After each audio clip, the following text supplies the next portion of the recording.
Raden Ajeng Kartini, pahlawan perempuan Indonesia. Setiap tanggal 21 April kita selalu memperingati Hari Kartini. Apakah kalian tahu siapa itu Kartini?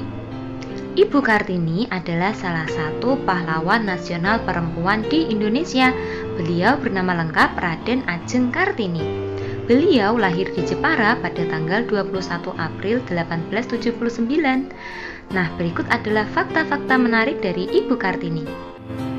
1. Memperjuangkan hak perempuan. Ibu Kartini menjadi pahlawan nasional karena memperjuangkan hak-hak perempuan. Dulu hanya laki-laki yang boleh belajar di sekolah, sedangkan perempuan yang boleh bersekolah hanya keturunan bangsawan. Karena itulah, Ibu Kartini berjuang agar perempuan-perempuan Indonesia punya hak yang sama, terutama dalam belajar. 2. Menulis surat ke pemerintah Hindia Belanda. Pada usia 20 tahun, Ibu Kartini berani menulis surat kepada pemerintah Hindia Belanda. Surat pertama berisi pengajuan beasiswa untuk bisa bersekolah di Belanda. Ibu Kartini juga mengajukan surat agar mendapatkan beasiswa bersekolah di Batavia. Surat itu disetujui oleh pemerintah Hindia Belanda. Tapi karena Ibu Kartini sudah menikah, beasiswa itu akhirnya diberikan kepada Agus Salim dari Riau.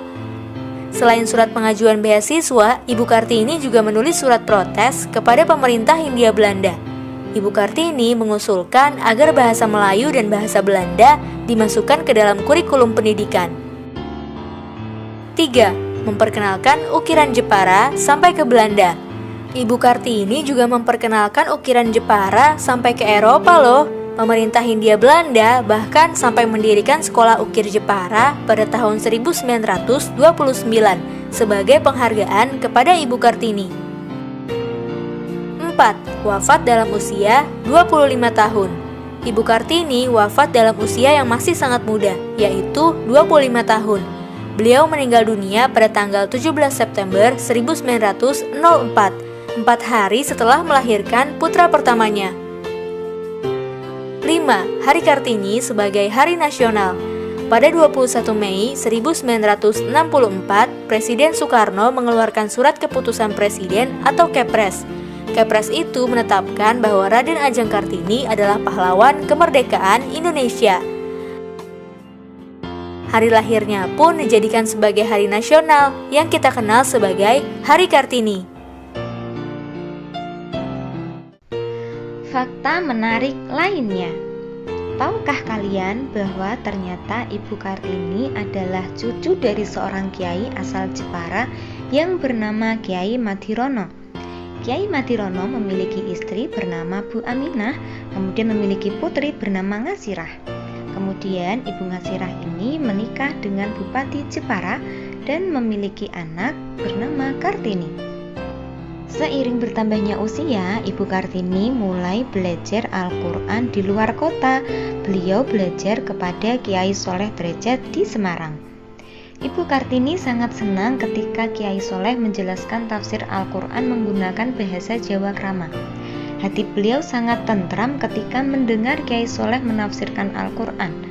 Bahkan, Ibu Kartini memohon kepada Kiai Soleh agar beliau berkenan melanjutkan tafsir Al-Quran dengan tafsir bahasa Jawa agar perempuan-perempuan Jawa yang lain bisa ikut belajar tafsir Al-Quran dengan baik. Akan tetapi, waktu itu Kiai Soleh menolak karena beliau merasa masih memiliki ilmu yang kurang untuk menafsirkan Al-Quran. Mendengar jawaban Kiai Soleh, Ibu Kartini meminta maaf atas permintaannya dan menguatkan Kiai Soleh bahwa di mata Ibu Kartini, Kiai Soleh sangat berilmu sehingga sangat menginginkan mendapatkan pelajaran tafsir dengan bahasa Jawa dari Kiai Soleh. Mendengar permintaan dari muridnya tersebut, Kiai Soleh sangat tersentuh dan mulai menafsirkan Al-Quran sampai 13 juz. Tafsir Al-Quran yang ditafsirkan dalam bahasa Jawa oleh Kiai Soleh tersebut adalah tafsir pertama di Asia. Subhanallah. Dan ketika Ibu Kartini menikah, Kiai Soleh memberinya hadiah berupa tafsir Al-Quran berbahasa Jawa kepada Ibu Kartini. Oleh karena itu solih-solihah, mari kita lanjutkan semangat belajar Ibu Kartini. Dari semangatnya Ibu Kartini, beliau berhasil turut membawa sejarah gelap wanita Indonesia menjadi terang. Wanita Indonesia yang dulunya tidak bisa menikmati indahnya menuntut ilmu, sekarang banyak sekali perempuan-perempuan Indonesia yang bisa menyelesaikan pendidikannya hingga sarjana, doktor, bahkan profesor. Bahkan sekarang tidak sedikit yang menjadi pejabat. Hal itu selaras solih-solihah sebagaimana karya beliau yang berjudul Habis Gelap Terbitlah Terang. Mari kita hilangkan kegelapan di hati kita, di hidup kita dengan membaca Al-Quran. Sebagaimana yang telah Allah sampaikan dalam Al-Quran surat Al-Baqarah ayat 257. Allahu waliyul ladina amanu yukhrijuhum minaz zulumati ilan nur, yang artinya bahwa Allah lah yang melindungi orang yang beriman, yang mengeluarkan manusia dari kegelapan menuju cahaya. Oleh karena itu solih-solihah, mari kita biasakan untuk selalu membaca Al-Quran, mengaji bersama ustadz dan ustadzah atau bersama ayah bunda di rumah. Terutama pada bulan Ramadan kali ini solih-solihah, di pesantren Ramadan kali ini kita meningkatkan amal ibadah kita agar kita tetap hebat di masa pandemi.